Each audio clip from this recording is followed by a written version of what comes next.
A lot of Christian leaders hit a wall in their leadership. They get stuck. And they can't figure out why. And they try to work harder. They pray more. They do whatever they can do to find something to get out of it. But something unseen keeps sort of sabotaging their relational influence and their impact. And here's the truth. Most of us have deep, hardwired barriers that we're not even aware of. And these barriers don't just affect how we lead, they actually affect every connection that we try to build in our life. And in this episode, I want to walk you through the 4 barriers to connection that quietly hold leaders back and damage trust and relationships around you. But once you learn these 4 barriers and you begin to soften them in your life, and you'll start to build healthier and more productive relationships around you. And you'll create the kind of leadership culture that draws people in instead of pushing people away. And it'll help your ministry accomplish far more than you ever imagined. So let's dive in. So leaders, I know just how frustrating it can feel when you're in the weeds of work or ministry and life is chaotic, you're struggling to feel effective, and you're just not enjoying leadership as much as you could be. And so to help you, after many years of leadership and executive coaching, I've developed a framework called the Christian Leader Blueprint that'll guide you to find clarity in your life and leadership. It'll help you gain a better rhythm of life. It'll help you see yourself more clearly, to leverage your strengths, and you'll produce more productive relationships. It's a step-by-step guide to leadership transformation. And I have that in 2 formats now. I have a free short guide that you can find on ryanfranklin.org, and I have a book, The Christian Leader Blueprint. And you can find that in any format, including an audiobook, wherever you buy your books. I have a few more things on my website that you may be interested in, so just head on over to ryanfranklin.org and check it all out. And now, let's get to our session. Before I tell you about the 4 barriers, let me tell you a story. A while back, I noticed a good friend of mine had gotten quiet. The text messages sort of slowed down, way down. Calls had stopped completely. In fact, I had even asked him a few questions like, "Are you okay?" And I got crickets. And all of my interactions just went relatively unanswered for a period of time. And at first, I just said, well, we're all busy. He's probably just busy and he'll get back with me later. But time kept passing and the distance felt like it kept growing. And one day I ran into him at a conference and I smiled and I started walking towards him. He was across the room and he barely made eye contact with me. And he even walked the other direction. Wow. Really? And so my mind just started going to all kinds of places. My pride kicked in immediately. Oh, okay. I see how this is. Well, it's your loss, buddy. And I had absolutely no clue what had went wrong. But I just chalked it up to his personal relational problems. He just doesn't know how to be close to someone, or maybe he was offended by something that I said at some point or did, and he's not man enough to walk up to me and talk it out. And I thought, if he's going to be like that, then this just isn't worth it. And as leaders, we sometimes assume the worst, right? I did in this situation. And we may call it discernment or may try to explain it away. I try to explain it away with some psychological theory. But really, it's often just pride dressed up in leadership language. And the attitude that I had that day, it won't just hurt friendships, it'll actually wreck your influence with people eventually. My mind was going to all sorts of negative things. But later, thankfully, the Lord checked my spirit. I manned up to the pride that I was feeling. And I started thinking, well, maybe he's in a really tough place personally, and maybe I just need to give him a little more grace and even some time to work through these things in his life and not write him off that quickly. And so I found out later, he wasn't mad at me at all. He wasn't bitter. He was actually just tired. He was exhausted emotionally and physically. And his mind was preoccupied on his own life circumstances. Life had piled up on him. He had a major health issue. He was juggling some financial issues and family issues, and a whole lot of life was just hitting him square in the face, and it was draining the life out of him. And the problem wasn't his heart in this matter. The problem was his own personal barriers that I couldn't see. And as I was thinking back on this truth came alive to me later, that relationships rarely blow up overnight. And mostly, they just sort of drift apart over time. And we often think in our mind that the separation was some big incident at some point. And that's usually not the case. Usually it's the slow build of these little barriers in our life, the unspoken offenses, maybe an old wound that was irritated, or it could even be bad habits. And more times than not, it's usually related to emotional exhaustion. And before you know it, the people you care so deeply about feel so far away.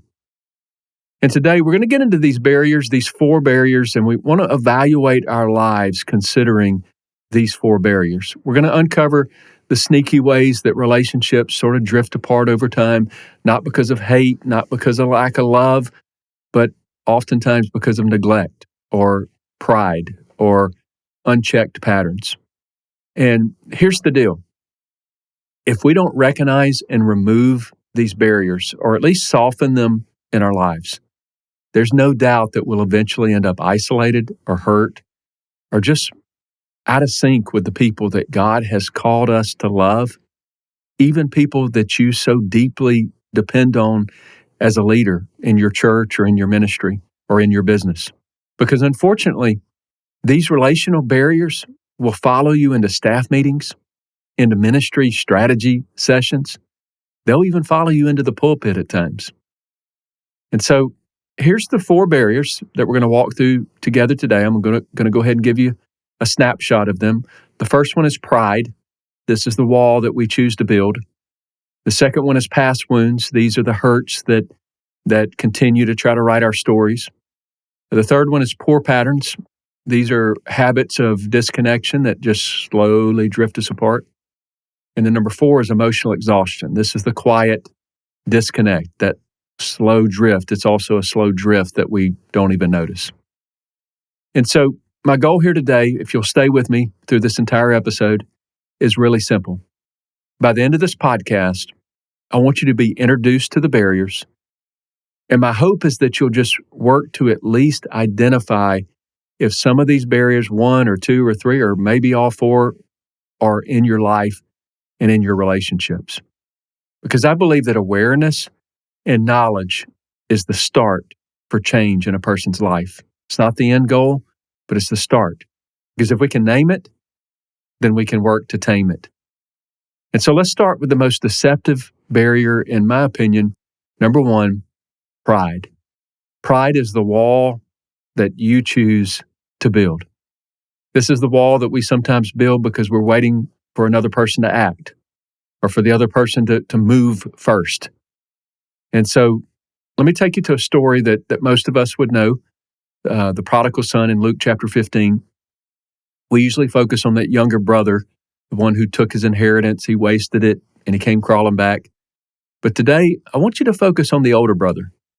The older brother stayed home, he worked hard, he did all of the right things. But when the younger brother came back and the father threw him a party with a robe and a ring and a fatted calf, the older brother wasn't actually happy about it. He wasn't celebrating. The older brother was offended. And pride just whispered in the older brother's ear, after all he's done, they're celebrating him. Luke 15:28 says that he was angry and would not go in. He literally stood outside the house while the family was inside reconnecting, reuniting with the prodigal, he didn't do it because of hate. He did it because of pride. And here's what I need you to know. Pride will build walls, but humility builds bridges in relationships. Pride keeps us on the outside, while the people we love are on the inside. And here's the hard truth about that. Pride says, I'll reconnect after they make the first move. But Jesus never taught that. Jesus modeled a servant style of leadership. He never waited for others to get it right before making the first move. And I want to tell you today, leaders don't wait to be pursued. They work hard to pursue connections with others. You know, pride rarely comes out and just says, hey, I'm prideful. That's not the way it works. Pride actually shows up in sort of a sneaky way, like the silent treatment, or the cold shoulder, or the need to always be right, or holding on to what they should have done, sort of an unforgiveness. And every time we choose pride, we actually put another brick in that wall of separation in our relationships. And let me ask you this, just like that older brother, who are you quietly punishing with your silence? Here's another way to put that question. Are you standing outside of a relationship, waiting for somebody else to fix it first? Proverbs 16:18-19 says, pride goeth before destruction, and a haughty spirit before a fall. Better it is to be of a humble spirit with the lowly than to divide the spoil with the proud. I want you to think about that. Pride feels safe in the moment, but in the long run, it just isolates us. Humility is absolutely the better way. But what does humility actually look like? Humility, here's what humility does. Humility makes the first move. Humility doesn't stand outside the house waiting on someone else to make the move. Humility goes to the person and says, let's talk this out. Humility says, hey, I value this relationship much more than being right. Humility builds the bridge that pride keeps tearing down. And I want you to answer this question in your own private time, or you could even pause this and answer it now. How is pride showing up in my relationships? I want you to be honest. Might be something small, but small things eventually build big walls. How is pride showing up in your relationships? And you have to understand that many times pride is really subtle, and a lot of times it can even feel justified.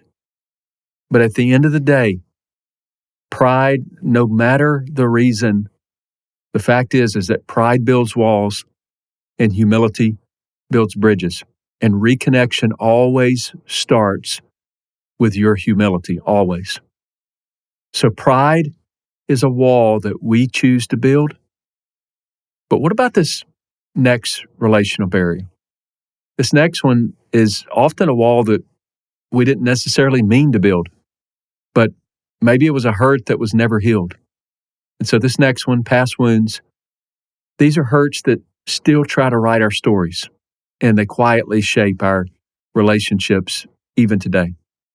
And so let me tell you this. Wounded leaders create wounded cultures, unfortunately. And if you're leading people while carrying unhealed, especially those deep unhealed hurts, it's amazing how you're going to start projecting that hurt onto your team in some form or fashion, on your church, on your decision-making, in your family. And so for this relational barrier, past wounds, let's go to Genesis chapter 50. Joseph is standing in front of his brothers, the very ones who betrayed him, and they lied to their father. They literally sold him as a slave. They wrote him off for dead. And now, here they are, years later, needing Joseph's help. And he has the power. He has the upper hand on them.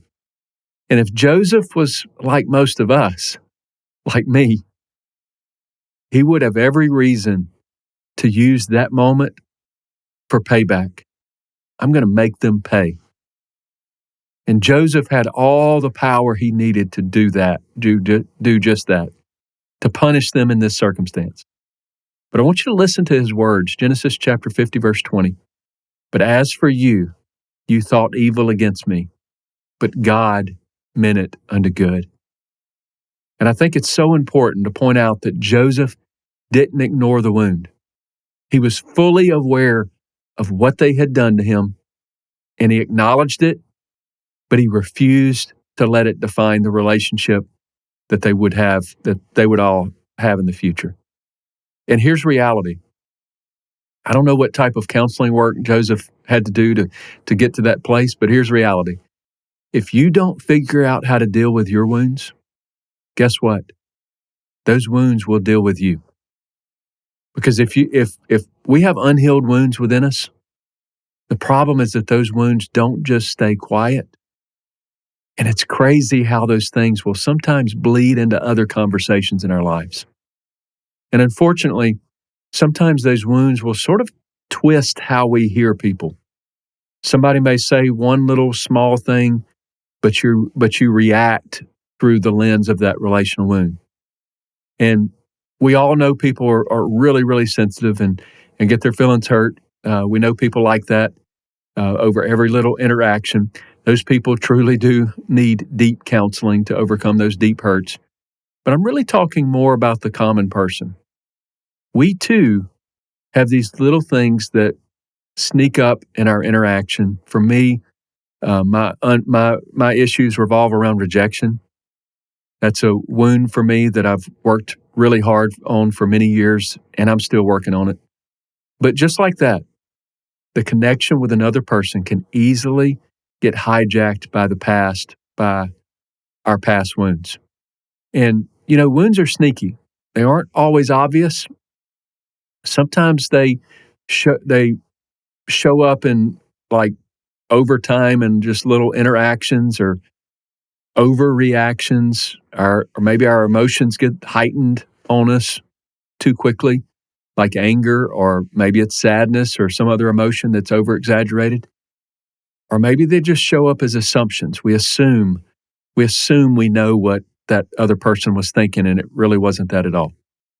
Or it could be a large list of ways that our wounds could show up. But here's the issue. Many times, the person in front of you isn't the real problem in the situation. Many times, the real problem is the wound that you've been carrying around. And here's what I've learned. If you don't work through your pain, you'll lead through your pain. And that's how cycles of unhealthy culture begins in churches and teams. And when you're the one observing this, it is so hard to tell someone that they're responding out of their hurt, right? It's so hard. But many times, we are the ones that are doing that. And nobody around us wants to tell us. And the only reason that I can tell you this today is because we've got a screen between us. And I'm not singling anyone out here. I'm not singling you out. But if I were to call someone's name right now, a specific name, oh my, these wounds are so sensitive. They hurt. They're challenging. So let me ask you this. I want you to dig deep now. Take away the pride and ask yourself this. What wound in your life could possibly still shape the way that you see people? Is there a relationship today that's suffering because of the hurt that you've never dealt with? You have to understand that unhealed wounds can absolutely create invisible walls and barriers to relationships. You may not see them, but you'll feel the distance that they create. And this could be something from your childhood, could be a family hurt, could be a church hurt, could be a friendship that broke trust with you. And here's the deal. You have to be real with yourself. And you have to ask yourself if there are any unresolved wounds that are creating a wall or a barrier in your current relationships. And here's what I want you to remember. If you don't deal with your wounds, they will absolutely deal with you eventually. But trust me here, healing is possible for you. I've worked through so much stuff in my life, and I'm still working through those things. But it is possible. It is possible for you. Think back to Joseph. Joseph didn't excuse what they did. He acknowledged it, but he refused to stay stay trapped by their hurt. And that's what freedom looks like. Now, pride, that was number one, is a barrier that we build by choice. Past wounds, that's barriers that we carry by default. But this next barrier, is built on one small decision at a time through the patterns that we build and tolerate in our life. Let's talk about poor patterns and how they quietly disconnect us, habits that slowly sort of pull relationships apart. So before we continue on with the podcast, this episode is brought to you by Christian Leader Community Coaching. Are you a Christian leader who is overwhelmed by the complexity of trying to figure out how to grow your team? I want to introduce to you our Christian Leader Community Coaching program. We have an easy-to-use online platform that has a full archive of courses, supportive community, live group coaching, and elements that are customizable specifically for your team.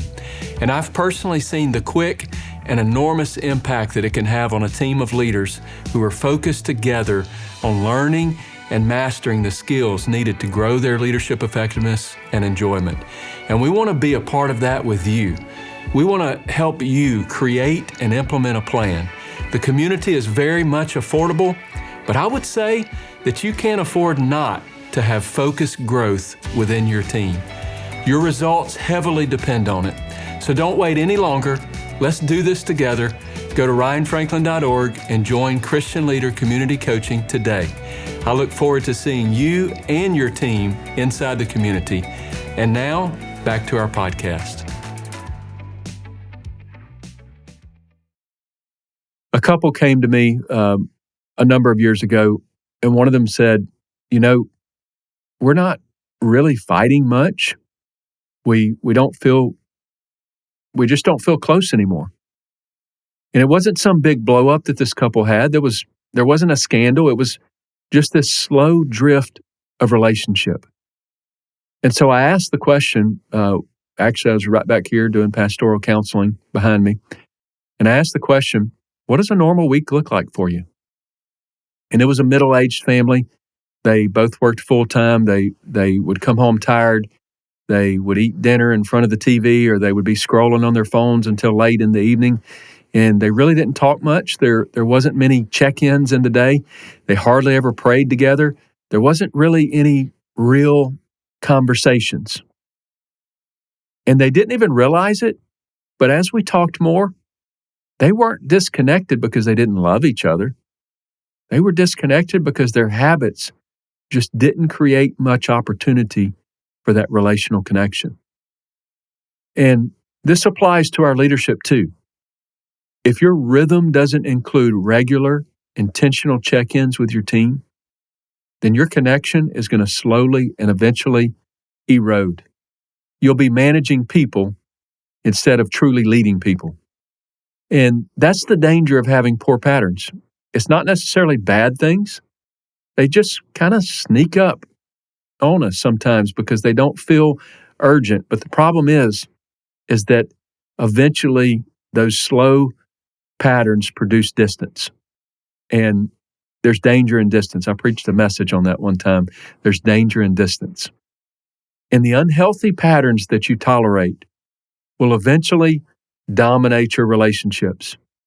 And if you ignore the pattern too long, there's no doubt in my mind that it will become your new normal, and it will eventually dominate the interactions in your relationships. Let me give you an example. A pattern of avoidance will eventually turn into silence and isolation. If you have a pattern of sarcasm, that'll eventually become bitterness. If you start with a pattern of busyness, that will eventually become absence to the key relationships in your life. And eventually the connection just feels out of reach, and it feels distant and unimportant. And Paul in Ephesians chapter 4, verse 31 through 32 says, "Let all bitterness and wrath and anger and clamor and evil speaking be put away from you. And be ye kind one to another, tenderhearted." He didn't just say be kind. He actually listed the patterns that we've got to get rid of in our relationships. The bitterness, the wrath, the anger, the clamor, the evil speaking. And he listed a few of them there. There's plenty more. Because if you don't interrupt these patterns, then unfortunately, these patterns are going to interrupt your connection. You get the point. It's amazing to me just how these unhealthy patterns are so subtle, like just dismissing someone's feelings when you think they're overreacting, instead of tuning in to what's really going on inside of them. Or maybe you never resolve conflict in your relationships. Maybe you just move on with life. That's an unhealthy pattern. Or maybe your pattern is that you can't ever admit when you're wrong. You always need to win. That's an unhealthy pattern. That can actually be linked to unhealed wounds, by the way.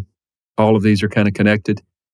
But these habits actually feel normal and okay when you're used to them and they're routine. But I hate to tell you that just because it feels normal and routine, that doesn't mean that it's healthy. And the way that you treat one person on your team actually becomes the model for how others will lead on your team. Your patterns, whether they're good or bad, they become your permission. And so let me ask you a hard question here. And this may be hard to answer because we're rarely aware of these things. All of these things are hard to be aware of. But let me ask you this question. What relational pattern have you normalized that's actually creating distance in your relationships in your life? Or here's another way to ask it.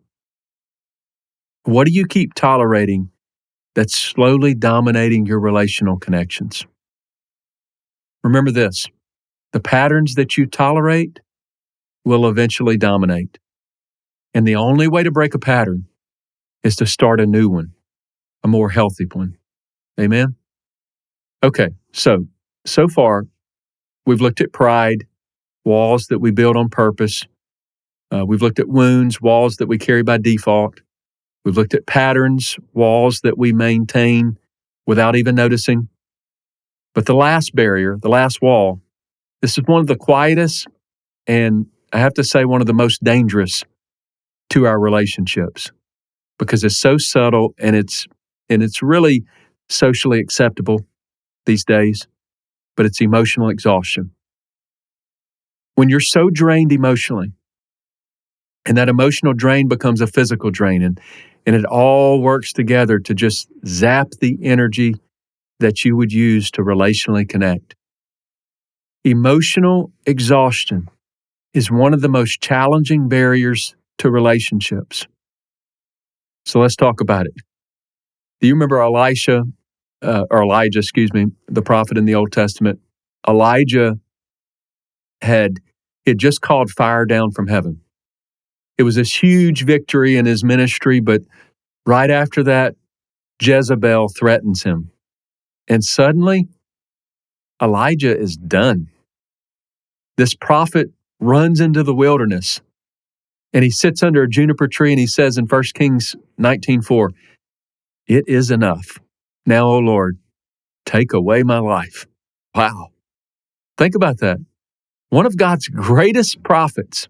He was exhausted, he was isolated, and he was emotionally drained to the point that he was giving up.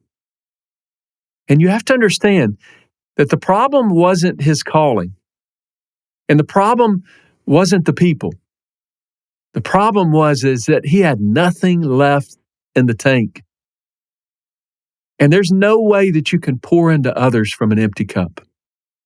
And yet, that's exactly what we try to do sometimes. And when we get to this place, oftentimes we feel exhausted. We want to isolate ourselves. We want to get away from relationships.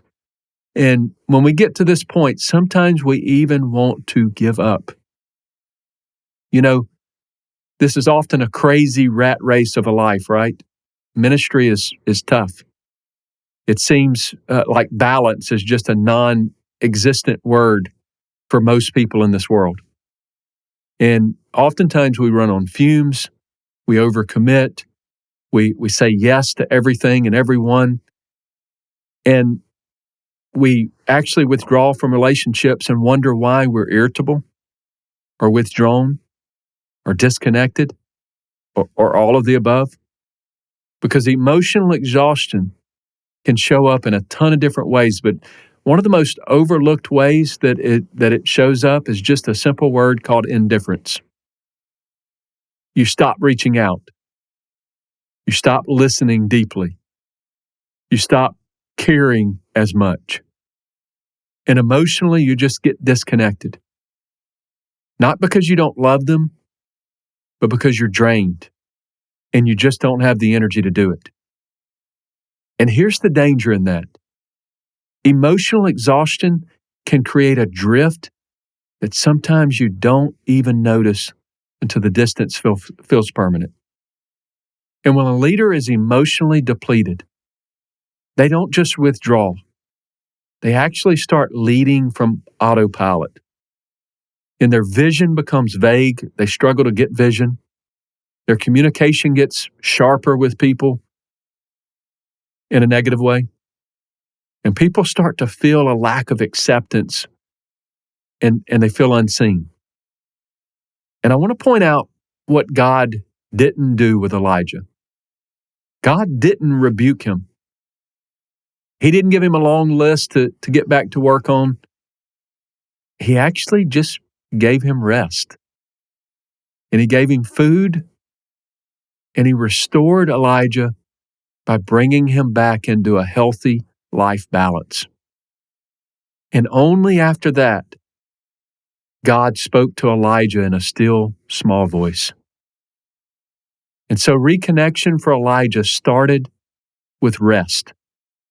And it's amazing how when we calibrate our lives, when we work on getting rest and eating right and trying to find a better rhythm for our life, it's amazing how that can improve our emotional state of mind, which can help us move into a much better place for relational connection. And we can't survive without relational connection.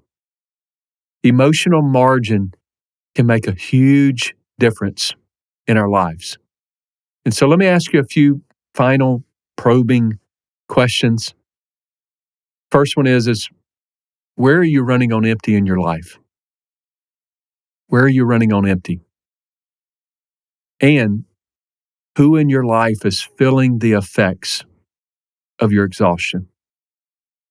And finally, what would it look like to pause, to replenish yourself, to rest, and then reconnect from a healthier place?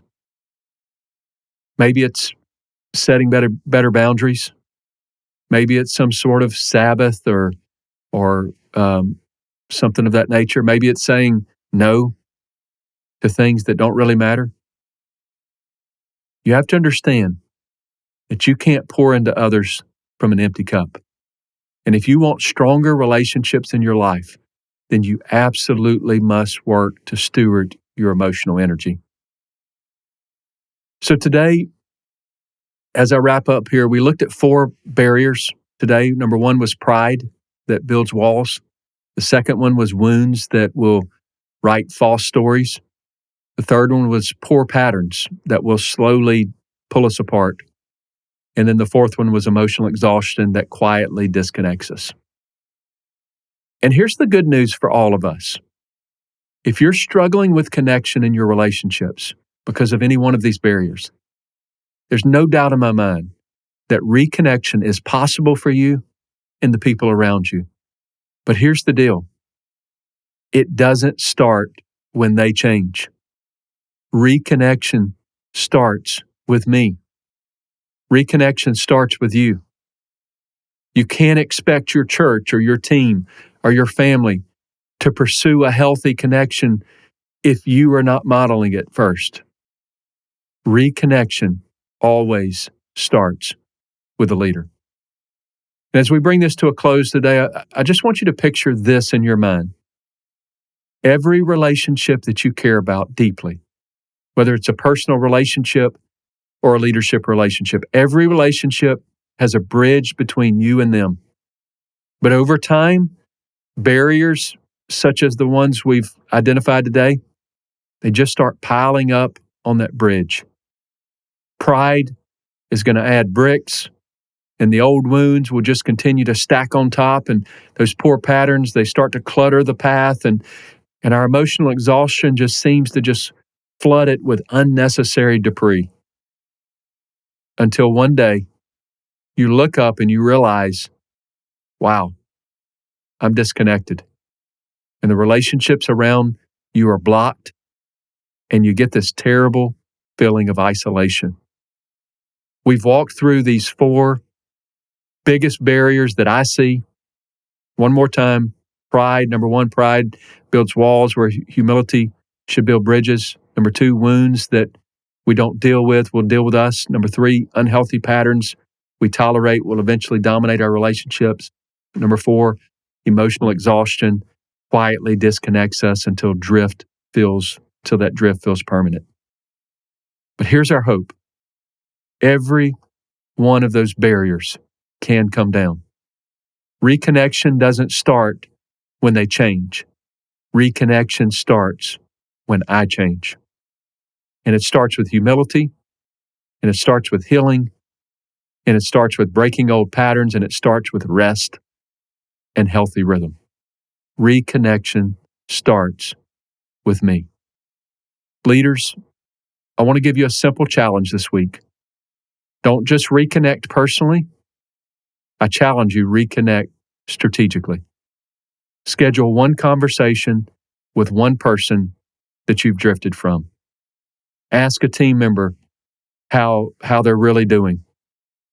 Model what healthy, honest leadership looks like, because when a leader reconnects well, the entire culture can change. Choose one step, one person, one bridge to rebuild or unclutter, and don't wait for them. And don't overthink it. Just start this week. Thank you so much for joining us today on the Christian Leader Made Simple podcast.